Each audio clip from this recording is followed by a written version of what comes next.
मैं हूं डॉक्टर विकास कोहली। मैं बच्चों के हार्ट का स्पेशलिस्ट हूं और आज हम बात करने लगे हैं रक्तचाप जो फेफड़ों में बढ़ जाता है, जिसको पल्मोनरी हाइपरटेंशन कहते हैं।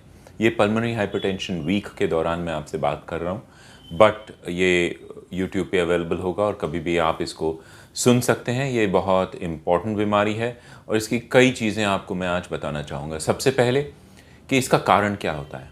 इसके दो मेन कारण होते हैं। एक होता है कि अगर जन्म से हार्ट की बीमारी है और उसको ठीक टाइम से ठीक नहीं किया गया तो उससे रक्तचाप जो है, ब्लड प्रेशर फेफड़ों के अंदर बढ़ जाता है, उसे पल्मोनरी हाइपरटेंशन कहते हैं। तो टाइम से जन्म का हार्ट का नुक्स डायग्नोज करना और ट्रीट करना बहुत ज़्यादा ज़रूरी है, नहीं तो वो कभी भी ट्रीट नहीं हो सकता अगर लेट हो जाए तो। ये एक कैटेगरी हो गई। दूसरी कैटेगरी है या दूसरा कारण है कि इसका अननोन कारण है। इसका कारण ही नहीं पता ये क्यों हुआ। उसको मेडिकल साइंस में इडियोपैथिक कहते हैं, या कहते हैं कि अनजान कारण, कि और कोई बीमारी नहीं है और कोई कारण नहीं है, सिर्फ ये बीमारी ऊपर से आ गई और ये बीमारी प्रेजेंट है। सो ये दो मेन कारण हैं। इसके अलावा कई और कारण होते हैं जिनमें मैं डिटेल में नहीं जाना चाहता इस समय, क्योंकि वो बहुत स्मॉल कैटेगरीज हैं और बहुत स्पेसिफिक प्रॉब्लम के साथ आते हैं। अब हम बात करेंगे कि किस तरह ये मरीज़ सबसे पहले प्रेजेंट कर सकते हैं।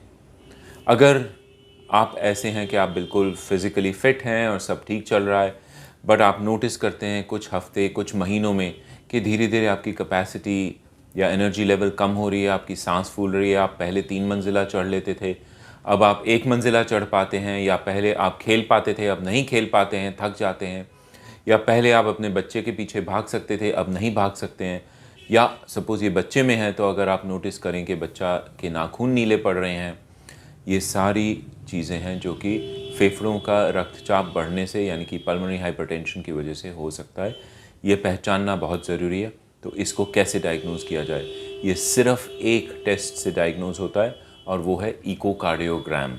हार्ट का टेस्ट है जिसमें फेफड़ों का रक्तचाप जो बढ़ गया है, पल्मोनरी हाइपरटेंशन हो गई है, वो हार्ट के राइट साइड पे प्रेशर करता है और हार्ट का राइट साइड बड़ा हो जाता है और वहाँ का प्रेशर चेक करने पे ज़्यादा निकलता है। ये एक इकोकार्डियोग्राम से डायग्नोसिस होता है। इसका इलाज क्या है आगे?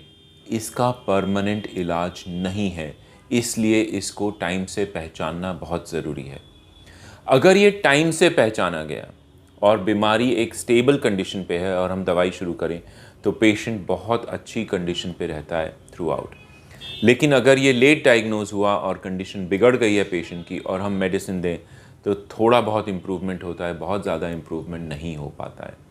और अगर बहुत लेट डायग्नोज हुआ है, पेशेंट की कंडीशन काफ़ी ज़्यादा ख़राब है और मेडिसिन दें तो कई बार कोई असर भी नहीं होता। इसलिए बहुत इम्पॉर्टेंट है कि टाइम से डायग्नोज हो, मेडिसिन दें, पेशेंट एक नॉर्मल कंडीशन में बहुत लंबे अरसे तक रहे। जब ये दवाइयाँ देते हैं, इसमें कई कैटेगरी हैं दवाइयों की। इंडिया में अब 3 तरह की कैटेगरी अवेलेबल हैं, उसकी डिटेल में मैं नहीं जाना चाहता। बट कई बार हम पहले एक मेडिसिन शुरू करते हैं, फिर दूसरी ऐड करते हैं, फिर तीसरी ऐड करते हैं, कई बार हम 2 से एक साथ शुरू करते हैं। अल्टीमेटली इस बीमारी में क्या होता है? अल्टीमेटली ये बीमारी बढ़ती ही है दवाई देने के बावजूद। दवाई देने से इसका बढ़ना जो है उसको हम डिले कर सकते हैं, पोस्टपोन कर सकते हैं, लेकिन ये पूरी तरह ठीक होके इंसान नॉर्मल नहीं होता, इंसान के फेफड़ों का प्रेशर नॉर्मल नहीं होता है।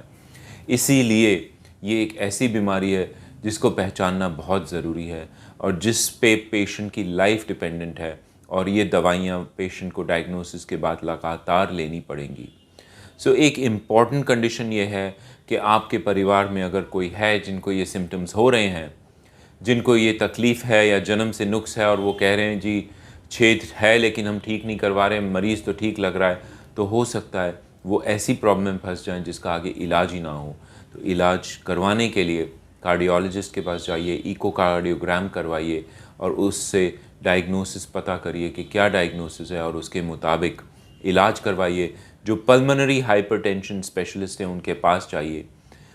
मैं बच्चों का भी और एडल्ट्स का भी पल्मोनरी हाइपरटेंशन स्पेशलिस्ट हूँ। पिछले 25 सालों से पेशेंट्स को ट्रीट कर रहा हूँ, उनके जो प्रोसीजर्स होते हैं वो भी कर रहा हूँ, और ये इच्छा रखता हूँ कि ज़्यादा से ज़्यादा दवाइयाँ इंडिया में मिलें और सारे पेशेंट ठीक हों।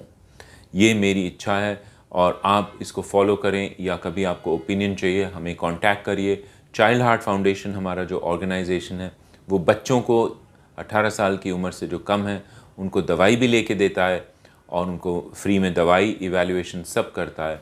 और ये एक ऐसी चीज़ है जो कि चाइल्ड हार्ट फाउंडेशन बहुत अच्छा कर रहा है, बहुत मरीज़ों की लाइफ लॉन्ग दवाई दे के उनको ठीक कर रहा है। बहुत बहुत शुक्रिया।